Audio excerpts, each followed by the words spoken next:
तो दोस्तों अभी आपके सामने जेमे 2024 का ये बहुत ही अच्छा ऑर्गेनिक केमिस्ट्री का क्वेश्चन जिसमें आपसे पूछा है कि इनमें से कौन AgNO3 के साथ पीपीटी आपका नहीं देगा, कौन इसमें पीपीटी नहीं देगा AgNO3 के साथ। तो यहाँ पर पीपीटी का क्या केस है, तो आप जानते हैं कि जब भी कोई अल्काइल हैलाइड आपका रिएक्ट करता है AgNO3 के साथ तो वो क्या बनाता है, यहाँ पर आपका एक्सचेंज हो जाता है और क्या बनता है, कौन सा प्रेसिपिटेट बनता है, AgX बनता है।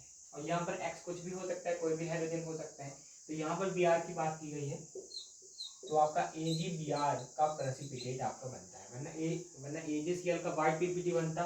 AgBr आपको ध्यान रखना है, बहुत फेमस है ये, पेल येलो ये आपका पीपीटी होता है, पेल येलो पीपीटी होता है। अब हम देखें तो इसमें पीपीटी बनेगा तो ये क्या होता है दोस्तों, इसमें जो मैकेनिज्म होता है यहाँ पर आपका SN1 मैकेनिज्म के अंदर यहाँ पर आपका कार्बोकेटायन बनेगा, यहाँ पर आपका कार्बोकेटायन बनेगा।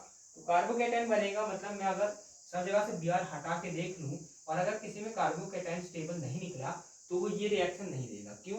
क्योंकि कार्बोकेटायन बनना चाहिए और कार्बोकेटायन तभी बनेगा जब वो स्टेबल होगा। यहाँ से मैं Br निकालूंगा, यहाँ पॉजिटिव चार्ज आएगा, यहाँ से मैं Br निकालूंगा, इधर पॉजिटिव चार्ज आएगा, जहां से मैं Br निकालूंगा उधर पॉजिटिव चार्ज आएगा, यहाँ से मैं Br निकालूंगा, इसके ऊपर यहाँ पॉजिटिव चार्ज आएगा, यहाँ से मैं Br निकालूंगा तो दोस्तों अब यहाँ पर पॉजिटिव चार्ज आएगा।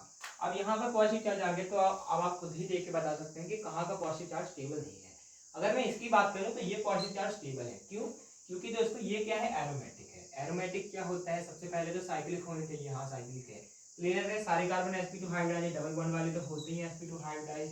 इसके पास कितने सिग्मा बॉन्ड है, दो सिग्मा बॉन्ड है और एक हाइड्रोजन है, ये 3 सिग्मा बॉन्ड हो गए। तो इसके पास 3 सिग्मा बॉन्ड है तो ये sp2 हाइब्रिडाइज है। वैसे ये भी sp2 हाइब्रिडाइज है। इस कार्बन के पास देखें तो ये सिग्मा एक हाइड्रोजन के साथ बनाया होगा तो वो भी सिग्मा, 3 सिग्मा बॉन्ड है तो ये sp2 हाइब्रिडाइज तो है। इसके बाद हकल रूल की अगर हम बात करें, हकल रूल से पहले हम कॉन्जुगेशन देख ले तो हाँ कॉन्जुगेशन भी है इसमें। कॉन्जुगेशन कैसे है, पूरी रिंग में कॉन्जुगेशन है। कैसे? ये आपका पाई बॉन्ड है, पाई है, सिग्मा है, पॉजिटिव चार्ज है, फिर सिग्मा है, फिर पाई है, फिर सिग्मा है।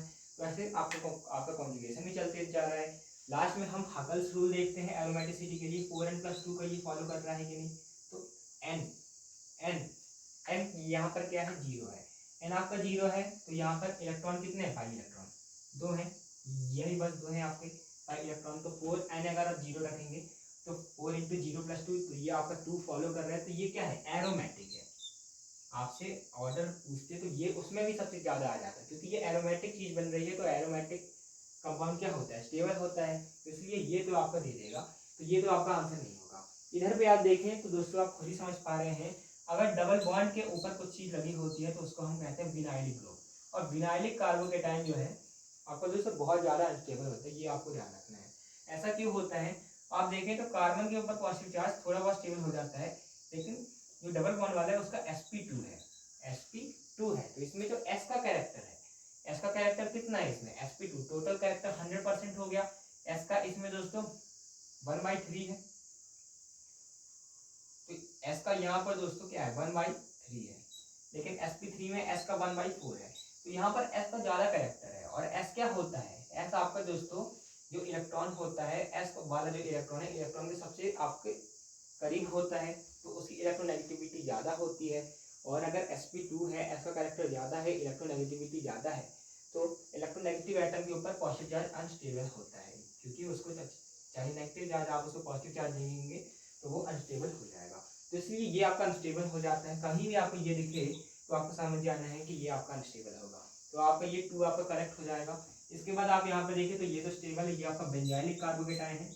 आप अगर इसको पहचान पा रहे हैं तो ये आपका बेंजाइलिक कार्बोकेटाइन है, बेंजीन है, उसके बाद ये आपका CH2 लगा है और ये आपका बेंजाइलिक कार्बोकेटाइन है। यहाँ पर एक और ध्यान देने वाली बात है, ये तो स्टेबल है रेजोनेंस से, लेकिन अगर मैं बेंजीन के ऊपर पॉजिटिव चार्ज लगा देता तो ये आपका अनस्टेबल हो जाता, क्योंकि ये फिर विनाइलिक हो जाता उसी की तरह।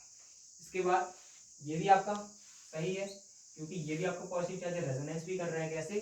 Positive charge sigma pi sigma, फिर ये पूरी बेंजीन की रिंग, तो यहाँ पर ये भी रेजोनेंस कर रहा है तो ये भी स्टेबल होगा। कौन पीपीटी नहीं देगा, ये नहीं देगा, क्योंकि ये इसका पॉजिटिव चार्ज स्टेबल नहीं है, तो इसका पॉजिटिव चार्ज ही नहीं बन पाएगा Br निकलने के बाद, तो ये आपका आगे रिएक्शन नहीं होगी। जिससे इसका बी ऑप्शन करेक्ट हो जाएगा। अगर आपको वीडियो अच्छा लगा तो आप चैनल को सब्सक्राइब कर सकते हैं और जे के पी वाई को सब डिस्क्रिप्शन के लिंक से देख सकते हैं। Thanks for watching, keep learning.